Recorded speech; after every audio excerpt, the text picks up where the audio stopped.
Baiklah, pemaparan materi selanjutnya akan dijelaskan oleh Agnes Ayubi.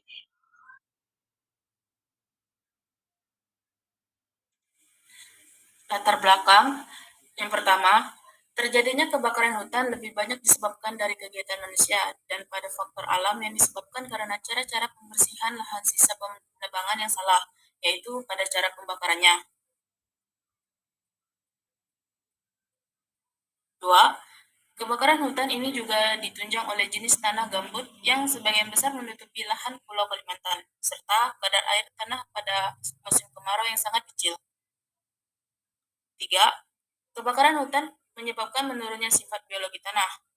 Pengaruh dari kebakaran hutan terhadap tanah akan mempengaruhi 3 sifat tanah, yaitu sifat fisik tanah, sifat kimia, dan sifat biologi tanah.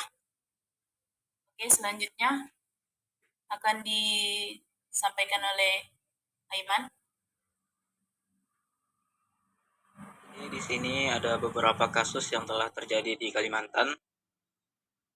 Itu yang pertama, Kalimantan Barat menjadi provinsi terbesar dengan luasan lahan gambut paling banyak terbakar di Indonesia sepanjang 2021.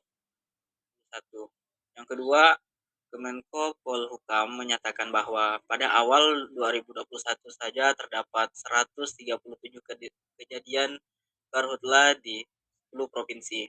Dari angka tersebut, hampir 40% kebakaran hutan dan lahan terjadi di Kalimantan. Provinsi dengan salah satu luas hutan terbesar di Indonesia, khususnya Kalimantan Tengah, dengan luas hutan alam sejumlah 7,1 juta hektar. Selanjutnya,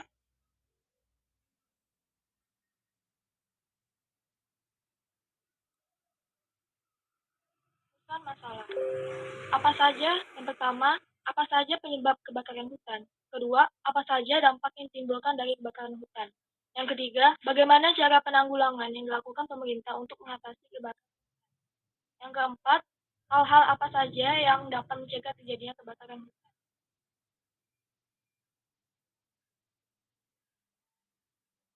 Tujuan, 1. Untuk mengetahui penyebab kebakaran hutan. Yang kedua, untuk mengetahui dampak yang ditimbulkan dari kebakaran hutan. Yang ketiga, untuk mengetahui cara penanggulangan yang dilakukan pemerintah untuk mengatasi kebakaran hutan. Yang keempat, untuk mengetahui hal-hal apa saja yang dapat mencegah terjadinya kebakaran hutan. Selanjutnya akan disampaikan oleh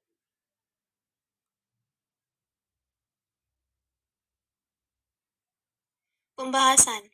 Kebakaran hutan merupakan kebakaran permukaan di mana api membakar bahan bakar yang ada di atas permukaan, misalnya serasah, pepohonan, semak, dan lain-lain. Kemudian api menyebar tidak menentu secara perlahan di bawah permukaan atau ground fire.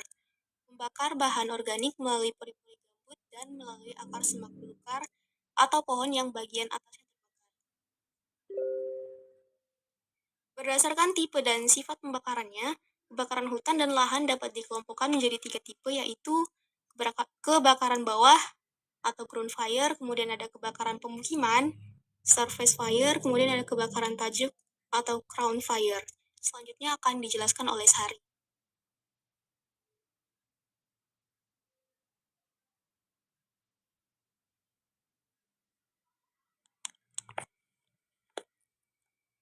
Faktor penyebab kebakaran hutan itu ada 3. Yang pertama, pembakaran vegetasi. Yang kedua, aktivitas dalam pemanfaatan sumber daya alam. Yang ketiga, pengusahaan lahan. Yang pertama, pembakaran vegetasi, yaitu kebakaran yang disebabkan oleh api yang berasal dari pembakaran vegetasi yang disengaja tetapi tidak dikendalikan pada saat kegiatan. Yang kedua, aktivitas dalam pemanfaatan sumber daya alam. Kebakaran yang disebabkan oleh api yang berasal dari aktivitas manusia selama pemanfaatan sumber daya alam. Misalnya pembakaran semak belukar yang menghalangi akses mereka dalam pembuatan sumber daya alam serta pembuatan api untuk memasak oleh para penebang liar dan pencari ikan di dalam hutan. Yang ketiga itu penguasaan lahan. Masyarakat lokal sering menggunakan api sebagai cara untuk memperoleh kembali hak-hak mereka atas lahan. Selanjutnya adalah dampak kebakaran hutan. Berikut adalah dampak kebakaran hutan. Yang pertama adalah degradasi lingkungan. Perkembangan populasi dan komposisi vegetasi hutan tentunya akan terganggu, sehingga akan menurunkan keanekaragaman hayati. Yang kedua adalah dampak bagi kesehatan manusia. Asap kebakaran hutan dan lahan secara umum berisi gas CO, CO2, H2O. Jelaga, debu, atau partikel ditambah dengan unsur-unsur yang telah ada di udara seperti N2, O2, CO2, dan H2O, dan lain-lain. Asap kebakaran hutan dapat mengganggu kesehatan masyarakat dan menimbulkan penyakit infeksi pada saluran pernapasan atau yang biasa disebut dengan ISPA, sakit mata, dan batuk. Kebakaran juga menyebabkan rusaknya kualitas air sehingga air menjadi kurang layak untuk diminum. Yang ketiga adalah aspek sosial ekonomi. Aspek sosial ekonomi meliputi hilangnya sumber mata pencaharian masyarakat yang masih menggantungkan hidupnya berburu atau menangkap di hutan. Yang kedua adalah terganggunya kegiatan transportasi, terjadinya protes dan tuntutan dari negara tetangga akibat dampak asap kebakaran, dan meningkatkan pengeluaran untuk biaya pemadaman. Berikutnya.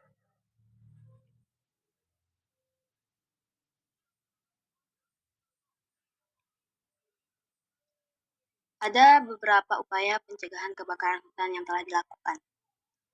Yang pertama, memantapkan dengan membentuk subdirektorat kebakaran hutan dan lembaga non-struktural berupa Rudal Karhutnas, Rudal Karhut, DAH, dan Satlat, serta Brigade Pemadam Kebakaran Hutan di masing-masing HPH dan HTI. Yang kedua, melengkapi perangkap lunak berupa pedoman dan petunjuk teknis pencegahan dan penanggulangan kebakaran hutan. Yang ketiga, melengkapi perangkap keras berupa peralatan pencegah dan pemadam kebakaran hutan. Yang keempat, melakukan pelatihan pengendalian kebakaran hutan bagi aparat, pemerintah, tenaga BUMN, dan perusahaan kehutanan serta masyarakat sekitar hutan. Yang kelima, kampanye dan penyuluhan melalui berbagai apel siaga pengendalian kebakaran hutan. Yang keenam, pemberian pembekalan kepada pengusaha HPH dan HTI, perkebunan, dan transmigrasi, Kanwil, Debhut, dan jajaran Pemda oleh Menteri Kehutanan dan Menteri Negara Lingkungan Hidup. Yang terakhir, dalam setiap persetujuan peleparan kawasan hutan bagi pembangunan dan kehutanan selalu disyaratkan pembukaan hutan tanpa bakar. Selanjutnya akan dilanjutkan oleh Utin Dila Safira.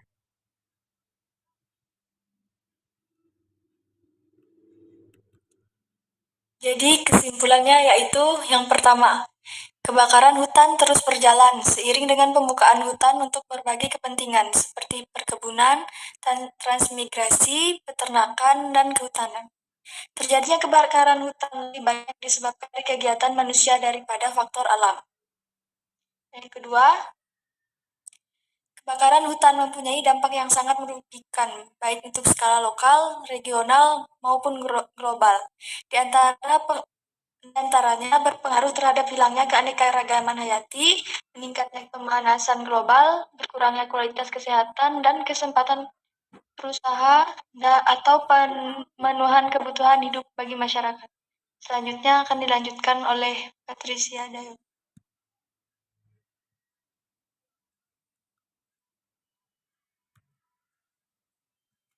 Adapun saran sebagai berikut, yang pertama untuk pihak pemerintah agar mengkoordinasi dan menindak nyata untuk bertanggung jawab terhadap kebakaran hutan atau lahan, upaya mencegah dan mengendalikan kebakaran hutan dan lahan. Yang kedua, Untuk masyarakat yang ingin membuka lahan untuk perkebunan dan pertanian, janganlah membuka dengan cara membakar lahan, karena hal ini dapat menimbulkan kerugian yang sangat besar bagi sembilan di bidang sosial ekonomi dan kesehatan, karena hal tersebut juga melanggar aturan yang berlaku. Nah, hubungan kebakaran hutan dengan prodi ilmu dan teknologi pangan ini adalah yang pertama itu konsumsi pangan hutan memberi kontribusi penting terhadap kualitas makanan di berbagai lokasi di wilayah tropis.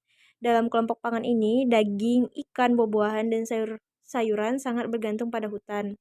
Hutan juga berdampak besar pada produksi pertanian sekitarnya. Hutan menjadi rumah bagi penyerbuk yang membantu banyak tanaman pertanian berproduksi. Hutan juga membantu menjernihkan air, menyokong ternak gembala, menyediakan tanaman obat dan kesehatan alami, serta menyuplai kayu sebagai bahan bakar. Tanpa energi untuk memasak, makanan kurang enak dan air tak tersterilkan. Kita tidak bisa mengabaikan peran hutan dan pohon sebagai penyedia langsung. Kita harus memahami betapa pentingnya hutan dan pohon, dan kami ingin masyarakat kehutanan memahami mengapa dan bagaimana pohon berkontribusi pada nutrisi. Sekian presentasi dari kelompok kami. Apabila ada kekurangan atau kesalahan, mohon dimaafkan. Terima kasih.